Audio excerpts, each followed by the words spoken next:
of sense. And I did all this thinking about a month and a half ago. The very next day, I read the New York Times, and I have to read all this stuff so that I know what's going on. The state of Pennsylvania has the same program. And they've been having this program for 20 years. The average amount that goes into an account that the homeowner can't touch is only $10,000. And the state of Pennsylvania does not have the severe mortgage foreclosure problems that the rest of the country has. So I don't know, just doesn't make any sense. And if you take a look at the percentages, the $18 billion is 1.3% of our deficit. That's all, 1.3%. And I can't do any of this stuff on television because we promised not to try to push for an extension. But and of the $3 trillion that our government has committed, that $18 billion is 0.6% of that. So to me, that's idiotic when our industry leads our country out of downturns every year.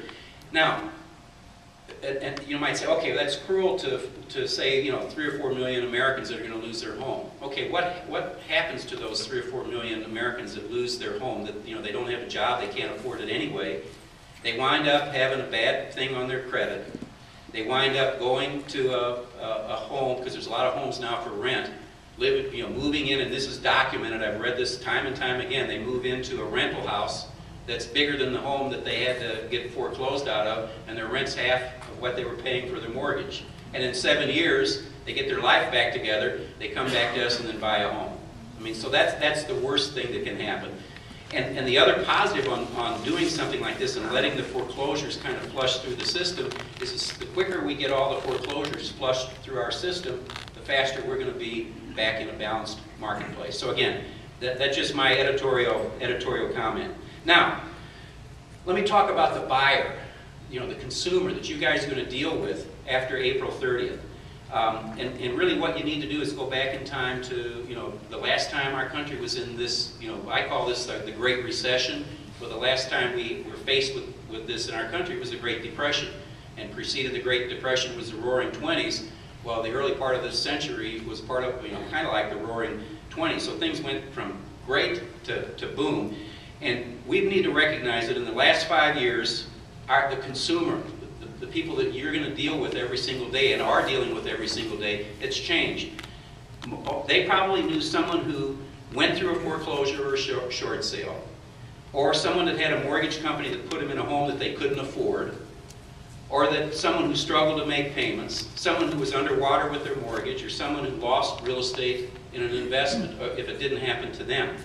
So, have they lost, faith in our country? Have they lost faith in real estate? A lot of them have. And again, in the back of a lot of people's minds, that's what they're thinking, whether whether they verbalize it to you or not. So again, I think you need to be aware of this. Who do they trust? Do they trust mortgage companies? Do they trust the federal government? Do they trust us? Let me share with you, not yet, but let me share with you a clip. This is going to amaze you. This clip is going to amaze you.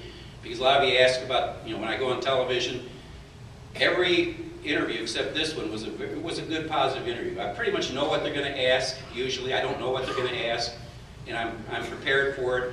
Well, we go down to Fox News. This was like 6 or 7 months ago, and we're thinking it's just going to be a regular interview. Well, we get down there. David Cerroti and I always like to get down there early. Cerroti is our PR guy, and we sit in the green room to kind of watch, what's going on, and they always they always say what's going to come up. And by the way, the green room is not what it's called, pumped up to be. It's a dump. The green room is a dump. But anyway, we're sitting there, watching television, and this guy Brian, before I go on, okay, after the break, we're going to have Jim Gillespie, President and CEO of Coldwell Banker, and we're going to be asking him, shouldn't realtors be ashamed of what's taking place, and shouldn't they take less commissions because prices are going down? And I looked at Cerroti and looked at me and I said, what the heck is this? What am I getting into? So I had a little bit of an inkling, so play the tape.